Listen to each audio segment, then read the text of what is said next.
SBI small cap fund जो कि India के बेस्ट स्मॉल कैप फंड्स में शामिल है। इसकी रैंक लास्ट 10 ईयर्स में 9 फंड्स में से सेकंड रही है।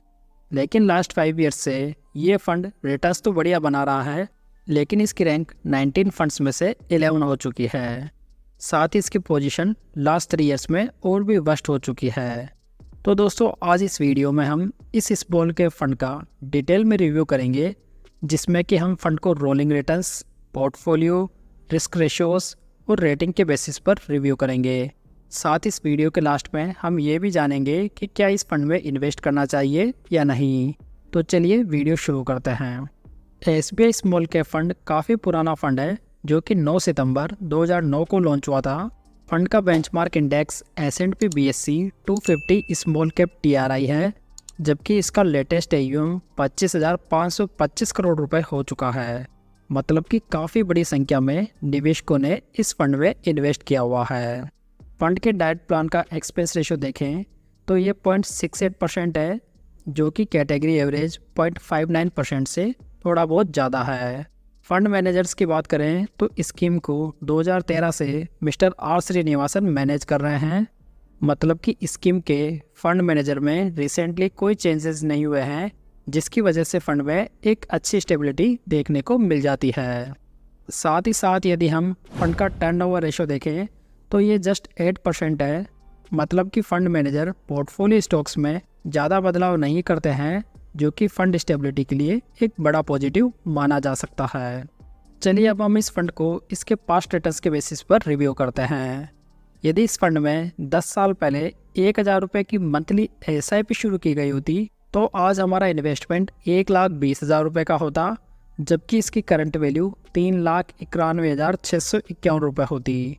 इस दौरान इन 10 सालों में 22.41% के SIP रिटर्न्स निकल कर आते हैं। जबकि 10 साल पहले इस फंड में 1,00,000 रुपये लमसम इन्वेस्ट किए गए होते तो आज इसकी करंट वैल्यू 10,91,510 रुपये हो गई होती।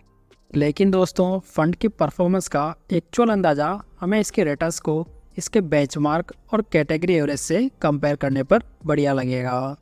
लास्ट 10 ईयर्स में बेंचमार्क ने 18.58% के एनुअलाइज्ड रिटर्न्स बनाकर दिए हैं। कैटेगरी एवरेज रिटर्न्स 23.42% रहे हैं, जबकि SBI स्मॉल कैप के रिटर्न्स 27.18% रहे हैं। इन 10 सालों में फंड की रैंक 9 फंड्स में से सेकंड रही है। लास्ट 5 ईयर्स में बेंचमार्क ने 21.20%, कैटेगरी एवरेज ने 25.23%, जबकि इस फंड ने 24.17% के एनुअलाइज्ड रिटर्न्स बनाकर दिए हैं। इन 5 सालों में इस फंड की रैंक 19 फंड्स में से 11th रही है। बात करें लास्ट 3 ईयर्स के रिटर्न्स की तो बेंचमार्क ने 24.34% के एनुअलाइज्ड रिटर्न्स बनाकर दिए हैं, कैटेगरी एवरेज ने 26.41% और SBI स्मॉल कैप ने 22.20% के रिटर्न्स डिलीवर किए हैं। इन 3 सालों में फंड की रैंक 24 फंड्स में से 21 रही है, जबकि लेटेस्ट 1 ईयर में बेंचमार्क ने 53.61% के, कैटेगरी एवरेज ने 47.89% और SBI फंड ने 33.52% के रिटर्न्स बनाकर दिए हैं। और इस एक साल में फंड की रैंक 31 फंड्स में से 30 रही है। तो दोस्तों, यहाँ पर अगर हम ध्यान से देखें तो पिछले 10 साल में SBI small cap fund category average और बेंचमार्क दोनों से बढ़िया रिटर्न्स बनाकर दे रहा था। लेकिन पिछले 5 सालों से फंड आपको कैटेगरी में थोड़ा अंडर परफॉर्म करता हुआ दिखाई दे जाएगा, जहाँ पर इसकी रैंक भी लगातार गिरती हुई नज़र आ रही है। ये रिटर्न्स वास्तव में सीरियस कंसर्न है या नहीं, इसकी हम वीडियो के लास्ट में बात करेंगे। उससे पहले हम फंड का पोर्टफोलियो देख लेते हैं। फंड के पोर्टफोलियो में 16 सेक्टर्स के 55 स्टॉक्स मौजूद हैं, जिसमें कि वैल्यू रिसर्च के अकॉर्डिंग 56.11% मिड कैप कंपनीज में इन्वेस्टेड है, जबकि 43.89% स्मॉल कैप कंपनीज में लगा हुआ है। फंड का सेक्टर एलोकेशन देखें तो इस स्कीम ने capital goods, consumer durables, financial services, consumer services, chemical और कंस्ट्रक्शन सेक्टर में हाईएस्ट एलोकेशन लिया हुआ है।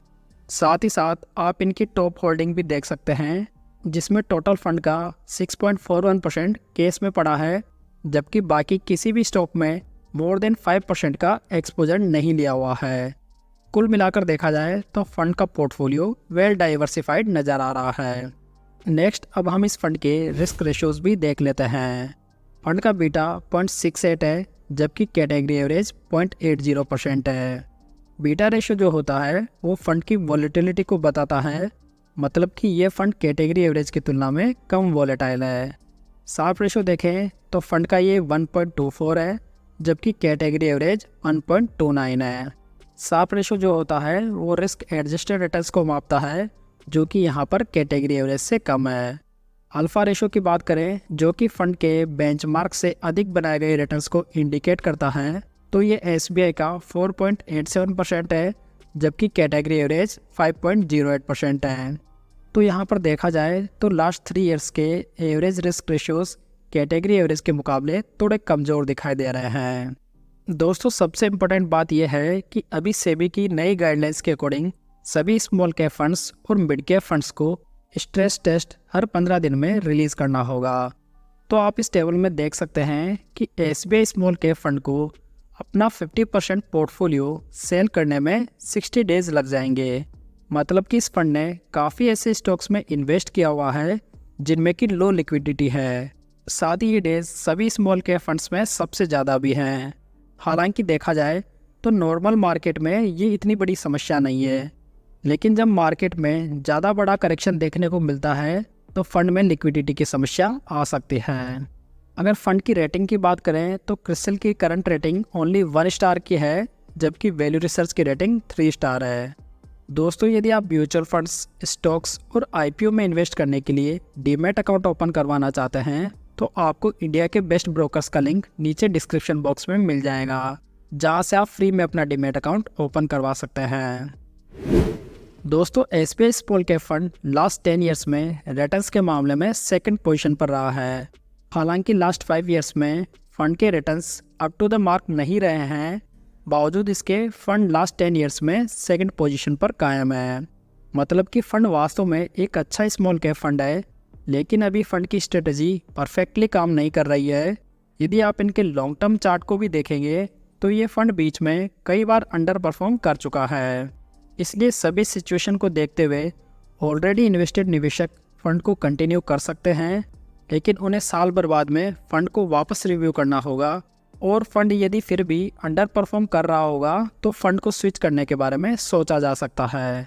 जबकि जो स्मॉल कैप फंड्स में फ्रेश इन्वेस्टमेंट करना चाहते हैं उनके लिए ये वीडियो है, जिसका लिंक आपको आई बटन में मिल जाएगा। तो उम्मीद करता हूँ दोस्तों आपको ये जानकारी यूज़फुल लगी होगी। इस वीडियो को लाइक, कमेंट और शेयर ज़रूर कीजिएगा। साथ ही चैनल को सब्सक्राइब जरूर कर लीजिएगा। तो चलिए दोस्तों फिर मिलते हैं एक नई जानकारी के साथ। तब तक जय हिंद, जय भारत।